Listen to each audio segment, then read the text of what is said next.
90व्या अखिल भारतीय मराठी साहित्य संमेलनाचं सांस्कृतिक शहर डोंबिवलीमध्ये थाटात उद्घाटन झालं। मुख्यमंत्री देवेंद्र फडणवीस यांच्या हस्ते दीपप्रज्वलन करून मराठी सारस्वतांचा हा सोहळा सुरू झाला।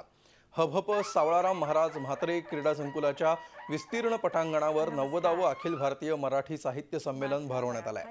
अनेक साहित्यप्रेमी, वाचक, लेखक मंडळींसह संमेलनाला 11 ते 12 हजार नागरिक उपस्थित राहण्याची शक्यता आहे। आपल्या उद्घाटनपर भाषणात सुरुवातीलाच मुख्यमंत्र्यांनी निवडणूक आयोग आणि आचारसंहितेवर भाष्य केलं। आयोगाने आपल्याला परवानगी दिली नसती तर निवडणूक आयुक्तांच्या हस्ते उद्घाटन करावं लागलं असतं, असंही ते विनोदाने म्हणाले।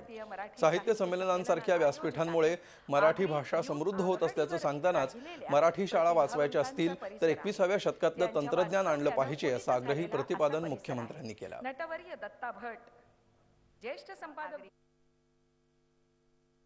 जगातली एक प्रमुख भाषा म्हणून 12 कोटीपेक्षा जास्त लोक जी भाषा बोलतात, जगातल्या प्रमुख भाषांपैकी एक भाषा ही आमची मराठी भाषा आहे।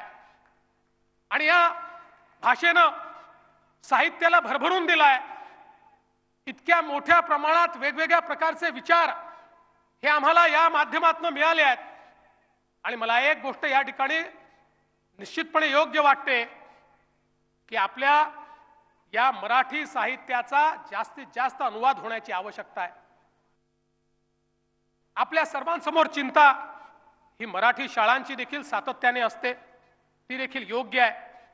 पण खऱ्या अर्थानं मराठी शाळा जर जगवायच्या असतील तर त्या अनुदानाच्या आधारावर जगणार नाही। अनुदान तर दिलंच पाहिजे, ते देखील दिलं जाईल, पण मराठी शाळा जर जगवायच्या असतील तर जोपर्यंत मराठीला आम्ही ज्ञान भाषेमध्ये रूपांतरित करणार नाही, जोपर्यंत 21व्या शतकातली ज्ञान भाषेची मूल्य काय आहेत ती मूल्य समजून घेऊन ती मूल्य आमच्या शिक्षण पद्धतीमध्ये, आमच्या भाषेमध्ये आणि आमच्या साहित्यासोबत आमच्या अभ्यासक्रमामध्ये आम्ही आणणार नाही, तोपर्यंत आम्ही मराठी शाळा जगवू शकणार नाही।